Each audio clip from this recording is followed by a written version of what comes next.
I visit the future for a living. Not just one future, but many possible futures, bringing back evidences from those futures for you to experience today. Like an archaeologist of the future. Over the years, my many journeys have brought back things like a new species of synthetically engineered bees, a book named Pets as Protein, a machine that makes you rich by trading your genetic data, a lamp powered by sugar, a computer for growing food. Okay, so I don't actually travel to different futures yet. But my husband John and I spend a lot of time thinking and creating visions of different futures in our studio. We are constantly looking out for weak signals, those murmurs of future potential. Then we trace those threads of potential out into the future, asking, what might it feel like to live in this future? What might we see, hear, and even breathe? Then we run experiments, build prototypes, make objects, bringing aspects of these futures to life, making them concrete and tangible so you can really feel the impact of those future possibilities here and now. But this work is not about predictions. It's about creating tools that can help connect our present and our future selves so we become active participants in creating a future we want, a future that works for all. So how do we go about doing this? For a recent project called Drone Avery, we were interested in exploring what it would mean to live with drones in our cities. Drones that have the power to see things we can't, to go places we can't, and to do so with increasing autonomy. But to understand the technology, getting our hands dirty was crucial. So we built several different drones in our studio. We gave them names, functions, and then flew them. But not without difficulty.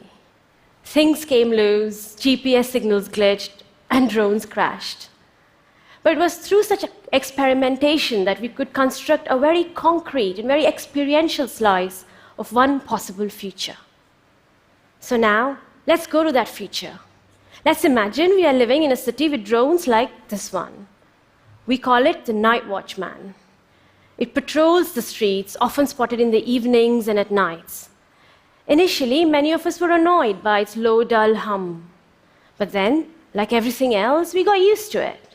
Now, what if you could see the world through its eyes? See how it constantly logs every resident of our neighborhood, logging the kids who play football in the no-ball game area and marking them as statutory nuisances. And then see how it disperses this other group who are teenagers with the threat of an autonomously issued injunction. And then there's this giant floating disk called Madison. Its glaring presence is so overpowering I can't help but stare at it. But it feels like each time I look at it, it knows a little more about me. Like it keeps flashing all these Brian Air adverts at me, as if it knows about the holiday I'm planning. I'm not sure if I find this mildly entertaining or just entirely invasive. Back to the present. In creating this future, we learned a lot. Not just about how these machines work, but what it would feel like to live alongside them. Whilst drones like Madison and Night Watchman in these particular forms are not real yet, most elements of our drone future are in fact very real today. For instance, facial recognition systems are everywhere, in our phones, even in our thermostats and in cameras around our cities, keeping a record of everything we do, whether it's an advertisement we glanced at or a protest we attended. These things are here, and we often don't understand how they work and what their consequences could be. And we see this all around us, this difficulty in even imagining how the consequences of our actions today will affect our future. Last year, where I live in the UK, there was a referendum where the people could vote for UK to leave the EU or stay in the EU, popularly known as Brexit. And soon after the results came out, a word began to surface called regret, describing people who chose to vote for Brexit as a protest, but without thinking through its potential consequences. And this disconnect is evident in some of the simplest things. Say you go out for a quick drink. Then you decide you wouldn't mind a few more. You know you'll wake up in the morning feeling awful, But you justify it by saying, that other me in the future will deal with that.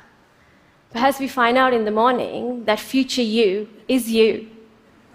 When I was growing up in India in the late 70s and early 80s, there was a feeling that the future both needed to and could actually be planned. I remember my parents had to plan for some of the simplest things. When they wanted a telephone in our house, they needed to order it and then wait. Wait for nearly 5 years before it got installed in our house. And then if they wanted to call my grandparents who lived in another city, they needed to book something called a trunk call, and then wait again for hours or even days. And then abruptly the phone would ring at 2 in the morning, and all of us would jump out of our beds and gather around the phone, shrieking into it, discussing general well-being at 2 in the morning. Today it can feel like things are happening too fast. So fast that it can become really difficult for us to form an understanding of our place in history. It creates an overwhelming sense of uncertainty and anxiety, and so we let the future just happen to us. We don't connect with that future us. We treat our future selves as a stranger and the future as a foreign land. But it's not a foreign land, it's unfolding right in front of us, continually being shaped by our actions today. We are that future. And so I believe fighting for a future we want is more urgent and necessary than ever before. We have learned in our work that one of the most powerful means of affecting change is when people can directly, tangibly, and emotionally experience some of the future consequences of their actions today. Earlier this year, the government of the United Arab Emirates invited us to help them shape their country's energy strategy all the way up to 2050. Based on the government's econometric data, we created this large city model and visualized many possible futures on it. So, as I was excitably taking a group of government officials and members of energy companies through one sustainable future on our model, one of the participants told me, I cannot imagine that in the future people will stop driving cars and start using public transport. And then he said, there's no way I can tell my own son to stop driving his car. But we were prepared for this reaction. Working with scientists in a chemistry lab in my home city in India, we had created approximate samples of what the air would be like in 2030 if our behavior stays the same. And so, I walked the group over to this object that emits vapor from those air samples. Just one whiff of the noxious polluted air from 2030 brought home the point that no amount of data can. This is not the future you would want your children to inherit. The next day, the government made a big announcement. They would be investing billions of dollars in renewables. We don't know what part our future experiences played in this decision, but we know that they've changed their energy policy to mitigate such a scenario.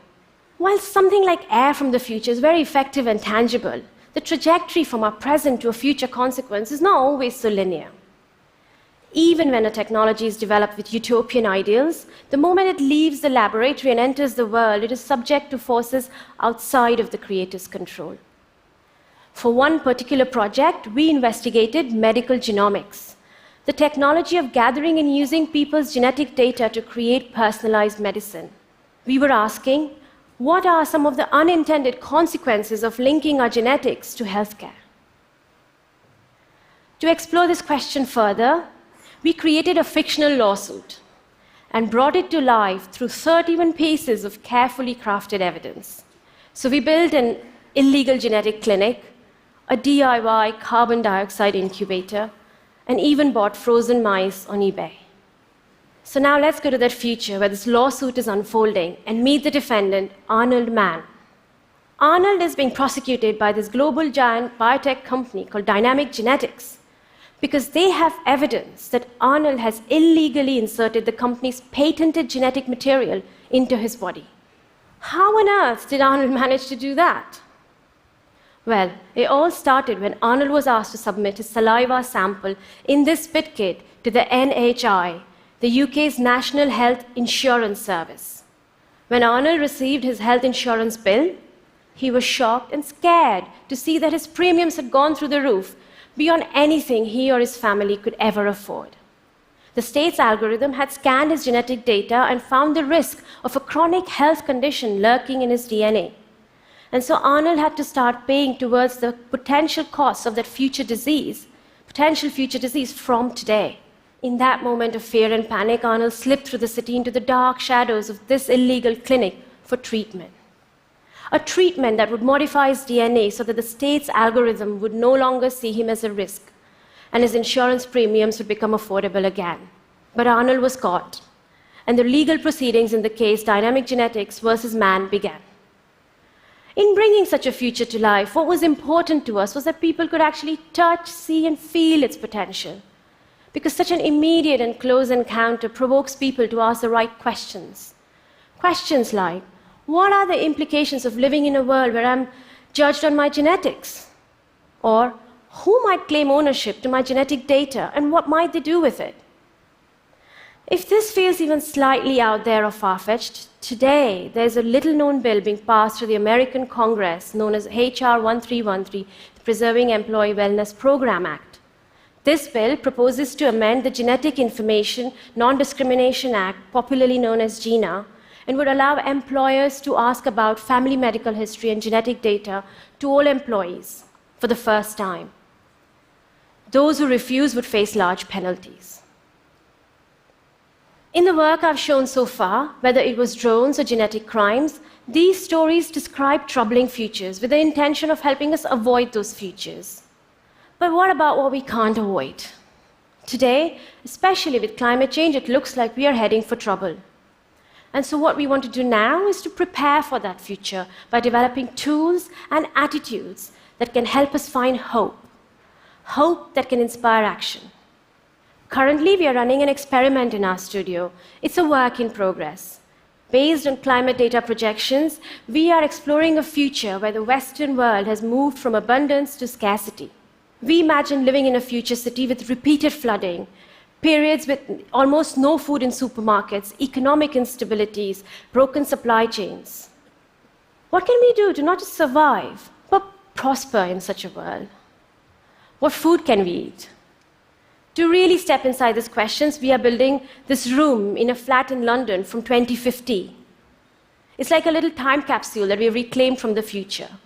We've stripped it down to the bare minimum. Everything we lovingly put in our homes, like flat panel TVs, internet-connected fridges, and artisanal furnishings, all had to go. And in its place, we are building food computers from abandoned, salvaged, and repurposed materials, turning today's waste into tomorrow's dinner. For instance, we've just finished building our first fully automated fogponics machine. So it uses the technique of fogponics, so just fog as a nutrient, not even water or soil, to grow things quickly. At the moment, we've successfully grown tomatoes. But we'll need more food than what we can grow in this small room. So what else could we forage from the city? Insects? Pigeons? Foxes? Earlier, we brought back air from the future. This time, we are bringing an entire room from the future, a room from our hope, tools, and tactics to create positive action in hostile conditions. Spending time in this room, a room that could be our own future home, makes the consequences of climate change and food insecurity much more immediate and tangible. What we are learning through such experiments and our practice and the people we engage with is that creating concrete experiences can bridge the disconnect between today and tomorrow. By putting ourselves into different possible futures, by becoming open and willing to embrace the uncertainty and discomfort that such an act can bring, we have the opportunity to imagine new possibilities. We can find optimistic futures, we can find paths forward, we can move beyond hope into action. It means we have the chance to change direction, a chance to have our voices heard, a chance to write ourselves into a future we want. Other worlds are possible. Thank you.